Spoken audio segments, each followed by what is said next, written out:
Hello नमस्ते, आप लोग कैसे हैं। आज हमसे प्रियांशु भैया से मुलाकात हुआ है। कैसे है प्रियांशु भैया? मैं बढ़िया हूँ और मेरे रूम पे भाई आए हैं तो इनका हार्दिक स्वागत है। आप कैसे हैं? थैंक यू भैया, हम भी ठीक हैं भैया।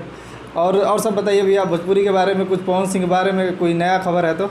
भोजपुरी इंडस्ट्री में बहुत ही अभी कुछ चल ही नहीं रहा है, कुछ विवाद हो ही नहीं रहा है। लेकिन एक चीज़ बता दूँ, नहीं, मैं नहीं चाह रहा हूँ कि विवाद हो, लेकिन आपको एक चीज़ बता दूँ कि भोजपुरी इंडस्ट्री अभी बहुत अच्छे से चल रहा है, साफ़ सुथरा गीत आ रहा है। भोजपुरी इंडस्ट्री में अभी गाड़ियों का बौछार लग चुका है, कोई डिफेंडर ले रहा है, कोई रेंज रोवर का टॉप मॉडल ले रहा है। अभी हमारे भोजपुरी के म्यूज़िक डायरेक्टर प्रियांशु सिंह, मेरा भाई, मेरा दोस्त, अभी फॉर्च्यूनर लिया टॉप मॉडल का। तो अभी भोजपुरी इंडस्ट्री में सिर्फ और सिर्फ गाड़ी का ही चर्चा हो रहा है। तो पवन भैया कब गाड़ी ले रहे हो?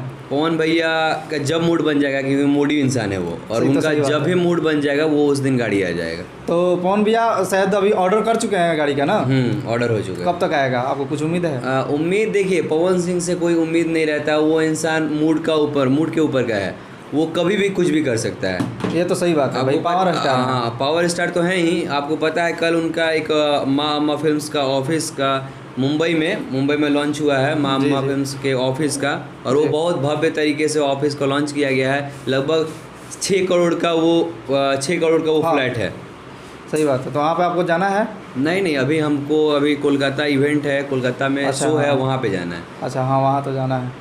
चलिए, मेरे चैनल के बारे में कुछ बोल दीजिए। द कोरल भोजपुरी मेरे चैनल का नाम है। भाई का चैनल है द कोरल भोजपुरी, तो भाई को सपोर्ट करिए, आशीर्वाद दीजिए, जैसे मेरे को देते हैं, मेरा भाई शुभम को देते हैं, प्रिंस मस्ती को देते हैं, बाकी सब भाइयों को देते हैं, पूरे भोजपुरी इंडस्ट्री को देते हैं। वैसे ही मेरे भाई को सपोर्ट करिए, आगे बढ़ाइए, और ऐसे ही भोजपुरी में अच्छे न्यूज़ कवर करेंगे, अच्छे ब्लॉगिंग करेंगे। तो भाई को प्यार आशीर्वाद बनाए रखिएगा। थैंक यू भैया, लव यू।